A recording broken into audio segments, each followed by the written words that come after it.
Saturday's big noon kickoff drags us into the Rockies for a collision of styles. The number 17 Texas Tech Red Raiders arrive flashing the nation's top scoring offense, while number 16 Utah stands firm with one of the country's stingiest defenses. On paper, it's offense versus defense, but you already knew Saturday wasn't just a schedule. It's a proving ground, a ritual that strips the noise away. For Texas Tech, Baron Morton has been nearly flawless. 11 touchdowns, 1 interception, 70% completions. He's barely played more than 6 quarters because the blowouts came so fast. But here's the fracture. All of it came against bottom-tier opponents. Numbers can lie. And in the hostile silence of Rice-Eccles, even a clean pocket can collapse into noise he's never faced. Utah counters with Devin Dampier, the dual threat who reshaped the Utes' attack overnight. He's perfect with the ball, leading both the passing game and the ground game. Stranger still, Utah is more efficient when he's pressured than when he's clean. The harder the moment, the sharper his fire. That is no accident. It's what turns games into echoes. And the game itself? The trenches hold the truth. Utah's offensive line is elite, healthy, unbroken. Texas Tech arrives thin, injured, and forced to play backups in the loudest road environment they've seen. The Utes don't need to score 60. They need to control time, crush possession count, and make Morton's fireworks look like sparks in the wind. It's not about the spread. It's about what the line hides. And today's AI pick is Utah, 3.5. Will we cash or will we burn? Up next, Abaddon with Game 2. The Fire moves to Norman. Number 11 Oklahoma, number 22 Auburn, both unbeaten, both ranked, both about to be judged. The line says the Sooners should run away, but the line lies. It hides what matters. Quarterback for Auburn, Jackson Arnold. He wore the crimson and cream last year, started 10 games, and then walked away. Now he returns, carrying both revenge and control. His numbers are clean. 69% completions, no interceptions, 4 rushing touchdowns. He does not give the ball away. In a game like this, that restraint is the difference between collapse and survival. Quarterback for Oklahoma, John Mateer. He's the Heisman candidate, second in the nation in total offense, the engine of Brent Venables' revival. He can beat you with his arm and his legs, but he is only as strong as the men in front of him, and Oklahoma's offensive line is broken. Starters gone, depth thin, freshmen thrown into the fire. Auburn's defensive front is waiting for that weakness. They are 4th in the nation in rushing success rate allowed. They live in the backfield. This is not about hype. It's about reality. Oklahoma's defense is real. No passing touchdowns allowed this year. But defense cannot block for Mateer. Defense cannot stop Arnold and Jeremiah Cobb from chewing the clock. The Sooners are favorites because the public always buys shine. But shine does not protect a quarterback when the pocket caves in. You saw the 7. You stepped into it anyway. And today's AI pick is Auburn plus 7. Will we cash or will we burn? Remember this.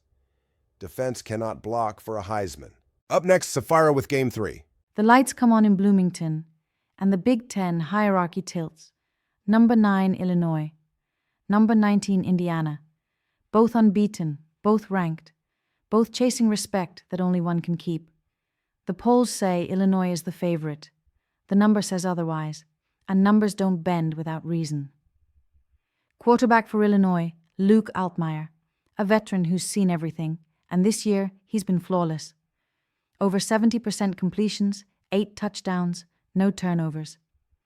Behind him stands one of the best offensive lines in the country, 5 starters returning, stable and strong. This is Illinois' identity. Control, patience, mistake-free execution.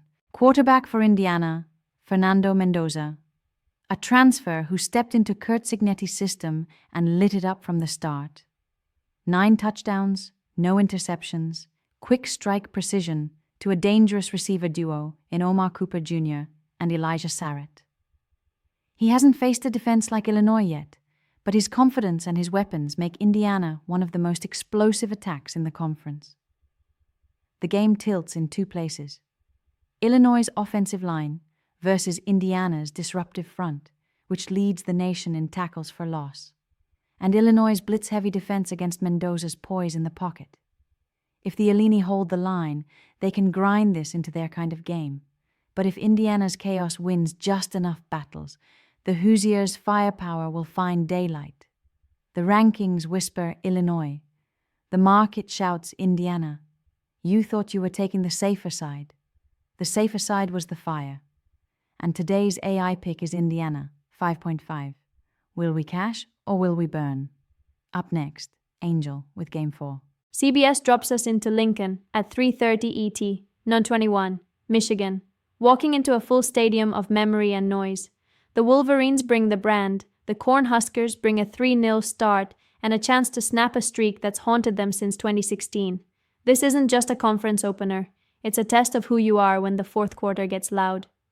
Quarterback for Michigan, Bryce Underwood. True freshman, sky-high ceiling. The arm is live, but the legs are the unlock.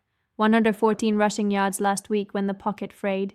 He can change field position in one snap, but he's stepping into his second hostile road, start behind a line missing a captain. If the game squeezes to 3rd and long, the learning curve gets steep. Quarterback for Nebraska, Dylan Raiola. Calm, clean, efficient. 8 touchdowns, no interceptions, 76% completions. Dana Holgorson's spacing has him distributing to a deep room, and the ball leaves his hand with purpose. This will be his first tango with a top-tier defense that disguises and baits. Poise is the assignment. The game tilts at 2 seams. First, Michigan's ground game. Justice Haynes plus designed QB keepers, pressing a Nebraska front that's shown cracks against power. Second, 3rd down. Nebraska has been surgical staying on schedule. Michigan's defense has leaked conversions in leverage moments. Add the sideline variable, Sharon Moore sidelined, interim headset versus Matt Rule's full staff, and those tiny margins start to stack. You already know the brand. The number asks a different question. When the stadium breathes, who blinks? And today's AI pick is Nebraska +2.5. Will we cash or will we burn? Up next, Rocco with Game 5. Hard Rock under lights, Florida limps in at 1-2, Miami stands tall at number 4 and 3 NEO. Rivalry games rewrite logic, but only if the trenches let them. Tonight's question is simple. Can the Gators hold the line long enough to keep the ball away from a machine that doesn't blink? Quarterback for Florida, DJ Lagway. The talent is there, live arm, frame, burst, but the tape is jittery. 6 interceptions in 3 weeks, 5 at LSU, and too many snaps where the feet tell a different story than the eyes. If he's protected and the script leans run first, he can settle. If he's chasing, the ball starts to float. This defense hunts those throws.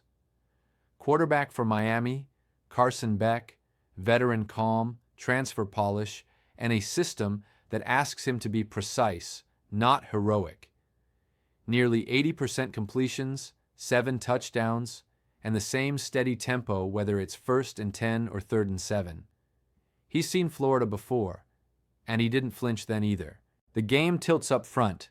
Miami's offensive line is grown man strong, clean pockets, heavy doubles, and lanes for Mark Fletcher Jr. Florida's front has struggled to finish rushes, and without their anchor inside, the gaps widen as the night drags on. That means Beck on schedule, Fletcher downhill, and a clock that bleeds Gator possessions.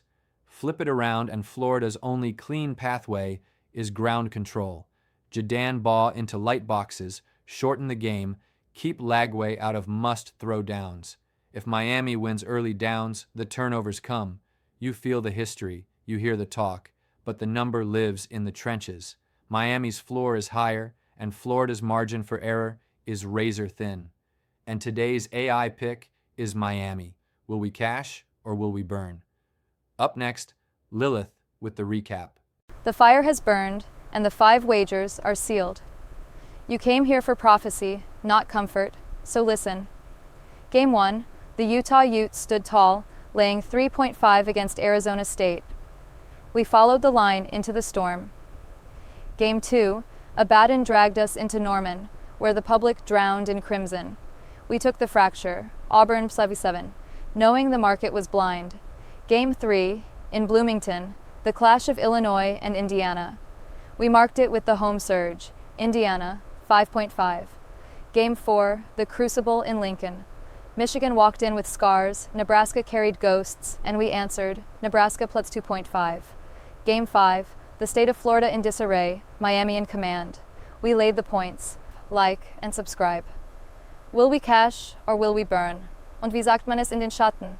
Der Teufel steckt im Detail. The devil is in the details.